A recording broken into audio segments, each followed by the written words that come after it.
ಇವತ್ತು ಮೋದಿಯವರನ್ನ ಅಲ್ಲೇನು ಜಂತರ್ ಮಂತರಲ್ಲಿ ಅವ್ರನ್ನ ಕೊಲ್ಲಬೇಕು, ಅವರು ರಿಸೈನ್ ಮಾಡಬೇಕು, ಅಲ್ಲಿ ಪೊಲೀಸರ ಮೇಲೆ ದಾಳಿ ಮಾಡಬೇಕು. ಈ ಊರಲ್ಲಿದ್ದಂಥ ಎಲ್ಲ ಎಡಬಿಡಂಗಿಗಳು ಹೋಗ್ಬಿಟ್ಟು ಅಲ್ಲೇ ಕೂತ್ಕೊಂಡಿದ್ದಾರೆ. ಅದರ ಜೊತೆಗೆ ಕಾಂಗ್ರೆಸ್ನವರು, ಅದರಲ್ಲೂ ವಿಶೇಷವಾಗಿ ನಮ್ಮ ಕರ್ನಾಟಕದ ಮುಖ್ಯಮಂತ್ರಿ ನಮ್ಮ ಡಿ ಕೆ ಶಿವಕುಮಾರ್ ಅವರಲ್ಲಿ ಹೋಗಿದ್ದಾರೆ. ಸೋನಿಯಾ ಮೇಡಮನ್ನ ಕರೆದ್ರು, ನೀವು ಹೋಗಿದ್ದೀರಿ. ಆದರೆ ಡಿ ಕೆ ಶಿವಕುಮಾರ್ ಅವರೇ, ನೀವು ಮಾಡಿದಿರಿ, ಅದಕ್ಕೋಸ್ಕರ ನಮ್ದು ತಪ್ಪನ್ನು ನಾವು ಮುಚ್ಕೊಳ್ತೀವಿ ಅಂತ ಭಾವಿಸ್ಬೇಡಿ. ವ್ಯವಸ್ಥೆಯಲ್ಲಿ ಆಗುವಂಥ ಲೋಪ ನಿಮಗೂ ಗೊತ್ತಿದೆ. 2016ರಲ್ಲಿ ಕಿಮ್ಮನೆ ರತ್ನಾಕರ್ ಅವರು ಇಲ್ಲೇ ಎಜುಕೇಷನ್ ಮಿನಿಸ್ಟ್ರಿ ಇರಬೇಕಾದ್ರೆ ಕೆಮಿಸ್ಟ್ರಿ ಪೇಪರು ಮಾರ್ಚಲ್ಲಿ ಲೀಕ್ ಆಯಿತು. ಮಾರ್ಚ್ 31 ಮತ್ತೆ ಮರುಪರೀಕ್ಷೆ ಮಾಡಿದ್ರು, ಅದು ಲೀಕ್ ಆಯಿತು. ಮತ್ತೆ ಏಪ್ರಿಲ್ನಲ್ಲಿ 3ನೇ ಸರಿ ಪರೀಕ್ಷೆ ಮಾಡಬೇಕಾಗಿ ಬಂತು. ಸರ್, ಯಾರ ಮೇಲೆ ಆ್ಯಕ್ಷನ್ ತೊಗೊಂಡ್ರ? ಇಲ್ಲಲ್ವಾ? ಆ ಸರ್ಕಾರದಲ್ಲಿ ನೀವು ಭಾಗಿಯಾಗಿದ್ರಿ ತಾನೆ. ನಿಮಗೆ ವ್ಯವಸ್ಥೆಯಲ್ಲಿ ಈ ರೀತಿ ಒಂದಷ್ಟು ಲೋಪಗಳು ಆಗ್ತವೆ. ವ್ಯಕ್ತಿಗಳು ಅದರಲ್ಲಿ ಇನ್ವಾಲ್ವ್ ಆಗಿರ್ತಾರೆ, ಕ್ವಶನ್ ಪೇಪರ್ ಸೆಟ್ ಮಾಡೋವಂಥವ್ರು ಇರ್ತಾರೆ. ಇದು ಸರ್ಕಾರದ ತಪ್ಪಲ್ಲ, ಇದು ನ್ಯಾಷನಲ್ ಟೆಸ್ಟಿಂಗ್ ಏಜೆನ್ಸಿ ಇದೆಯಲ್ಲ, ಅದ್ರ ಜೊತೆಗೆ ಸಂಪರ್ಕ ಇಟ್ಕೊಂಡವ್ರು ಒಂದು ಯೋಚನೆ ಮಾಡ್ತಾರೆ. ಮನುಷ್ಯ ಅದನ್ನು ಇವತ್ತು ಯಾವ ಮಟ್ಟಕ್ಕೂ ಇಳಿದ್ಬಿಟ್ಟಿದ್ದಾನೆ. ಹಾಗಾಗಿ ಈ ಥರ ಆಗಿದೆ ಹೊರತು ಇದರಲ್ಲಿ ಮೋದಿಯವರ ತಪ್ಪಲ್ಲ, ಮೋದಿ ಸರ್ಕಾರದ ತಪ್ಪಲ್ಲ. ನಿಮ್ಮ ಸರ್ಕಾರ ಇದ್ದಾಗ 51,000 ಸೀಟ್ ಇದ್ದಿದ್ದನ್ನು 1,36,000 ಸೀಟಿಗೆ ತೊಗೊಂಡಿರೋರು ಮೋದಿಯವರು.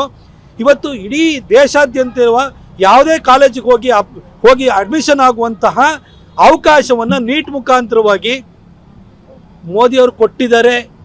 National eligibility cum entrance test NEET ಅಂತ ಬಂದಿದೆ. ಒಳ್ಳೆ ವ್ಯವಸ್ಥೆ ಬಂದಿದೆ ಅನ್ನೋದನ್ನು ಅರ್ಥ ಮಾಡ್ಕೊಳ್ಳೋದಲ್ಲೇ ಅಲ್ಲಿ ಹೋಗಿರೋದಲ್ದಲೆ ಅಲ್ಲಿ ಇಷ್ಟೆಲ್ಲ ನೀವು ರಾದ್ದಾಂತ ಮಾಡಿದಿರಲ್ಲ.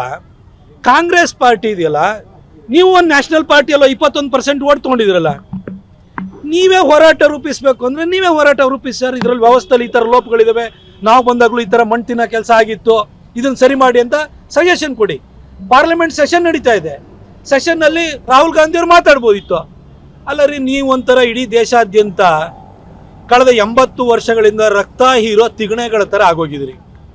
ಬೇರೆ ಜನರದ್ದು ಖಜಾನೆಗೆ ನೀವು ತಿಗಣೆಗಳ ಥರ ಹೋಗಿ ರಕ್ತ ಹೇರ್ಕೊಂಡು ಹೊಟ್ಟೆ ದಪ್ಪ ಮಾಡಿಕೊಂಡು ಈಗ ಹೋಗಿ ತಿಗಣೆ ಕಾಂಗ್ರೆಸ್ನವ್ರು ಹೋಗಿ ಅಲ್ಲಿ ಜಿರಳೆಗಳ ಜೊತೆ ಸೇರ್ಕೊಂಡಿದ್ದೀರಿ ನೀವು.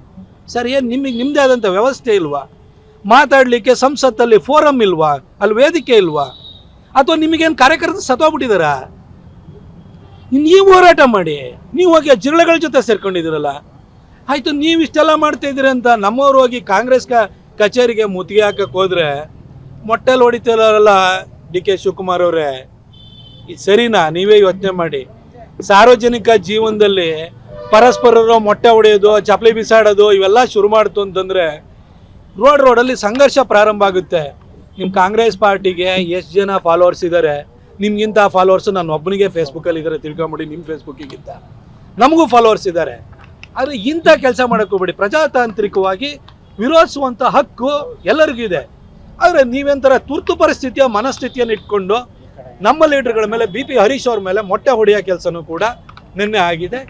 ಇದನ್ನು ನಾನು ಖಂಡಿಸ್ತೀನಿ. ಇಂಥದ್ದು ಆಗಬಾರ್ದು. ಈ ಥರ ಬೀದಿನಲ್ಲಿ ಕಾರ್ಯಕರ್ತರ ಮಟ್ಟದಲ್ಲಿ ಹೊಡೆದಾಟ ನಡೆದ ಪ್ರಾರಂಭ ಆಯಿತು ಅಂತಂದರೆ ಸಮಾಜ ಎಲ್ಲಿಗೆ ಹೋಗುತ್ತೆ ಅನ್ನೋದನ್ನು ಯೋಚನೆ ಮಾಡಿ. ಆಮೇಲೆ ರಾಹುಲ್ ಗಾಂಧಿಯವರಿಗೆ ಹೇಳೋದು ಇಷ್ಟೇ. ರಾಹುಲ್ ಗಾಂಧಿಯವರೇ, ಪಾರ್ಲಿಮೆಂಟಲ್ಲಿ ಅಧಿವೇಶನ ನಡೀತಾ ಇದೆ, ಎದ್ದು ನಿಂತ್ಕೊಳ್ಳಿ, ಮಾತಾಡಿ, ನಿಮ್ಮ ಅಭಿಪ್ರಾಯವನ್ನು ಹೇಳಿ, ನಿಮ್ಮ ಆಲೋಚನೆಗಳನ್ನು ಹೇಳಿ. ನೆನ್ನೆ parliamentary affairs minister Kiran Rijiju ಅವರು ಹೇಳಿದ್ದಾರೆ, ಬಿಸ್ನೆಸ್ ಅಡ್ವೈಸರಿ ಕಮಿಟಿಯಲ್ಲಿ ಇದು ಕಮಿಟಿ ಮೀಟಿಂಗ್ನಲ್ಲಿ ಡಿಸೈಡ್ ಮಾಡೋಣ, ಯಾವ ನಿಯಮದ ಕೆಳಗಡೆ ಇದನ್ನು ತಗೊಳ್ಳೋಣ, ನಾವು ಸಿದ್ಧವಾಗಿದ್ದೀವಿ ಇದೆ ಅಂತ ಹೇಳಿದ್ದಾರೆ. ಹೀಗೆ ಹೇಳ್ತಾ ಇರಬೇಕಾದ್ರೂ ಕೂಡ ನೀವು ಯಾಕೆ ಸರ್ ಜಂತರ್ ಮಂತರಿಗೆ ಹೋಗ್ತಾ ಇದ್ದೀರಿ? ಜನ ನೋಡ್ತಾ ಇದ್ದಾರೆ ಸರ್. ಕಳೆದ 15 ವರ್ಷಗಳಿಂದಲೂ, ಅಂದರೆ ಈಗ 12 ವರ್ಷ ಆಯಿತು, 15 ವರ್ಷಕ್ಕೂ ನಿಮ್ಮನ್ನು ಅಪೋಸಿಷನಲ್ಲಿ ಇಟ್ಟಿದ್ದಾರೆ ಅಂದರೆ ಈ ಹಿಂದಿನ 10 ವರ್ಷದ ನಿಮ್ಮ ಆಡಳಿತ ಹೇಗಿತ್ತು ಅಂತ ಜನ ಗೊತ್ತು. ಇನ್ನು ನಿಮ್ಮ ಹತ್ರನೇ ಸ್ವಂತ ಶಕ್ತಿ ಇಲ್ದಲೆ ಯಾವುದೋ ಜಿರಳೆಗಳ ಜೊತೆ ಸೇರ್ಕೊಂಡ್ಬೇಡಿ. ಜಿರಳೆ ಎಲ್ಲಿರ್ತವೆ ಅಂತ ನಿಮ್ಗೆ ಗೊತ್ತು. ಆ ಜಿರಳೆ ಅಂತ ಸುಪ್ರೀಂ ಕೋರ್ಟ್ ಹೇಳಿದ್ದೇ ಯಾರಿಗೋ, ಅದನ್ನು ದಾರಿ ತಪ್ಪಿಸಿ ಹೋಗ್ತಾ ಇದ್ದಾರೆ. ಇಂಥವ್ರ ಜೊತೆ ನೀವು ಕೈ ಜೋಡಿಸ್ತಾ ಇದ್ದೀರಿ ಅಂತಂದರೆ ನಿಮ್ಮ ಪಕ್ಷ ಯಾವ ನೈತಿಕತೆಯನ್ನು ಇಟ್ಕೊಂಡಿಲ್ಲ, ನೈತಿಕ ಸ್ಥೈರ್ಯವನ್ನು ಕಳ್ಕೊಂಡಿದೆ. ನಿಮಗೆ ಜನ ಬೆಂಬಲನೂ ಇಲ್ಲ. ನೀವೇ ಪ್ರೊಟೆಸ್ಟ್ ಮಾಡೋಕ್ಕೆ ಹೋದರೆ ಜನ ಬರೋಲ್ಲ ಅಂತ ನಿಮಗೂ ಗೊತ್ತು. ಅದಕ್ಕೋಸ್ಕರ ಈ ಕೆಲಸ ಮಾಡಿದೆ.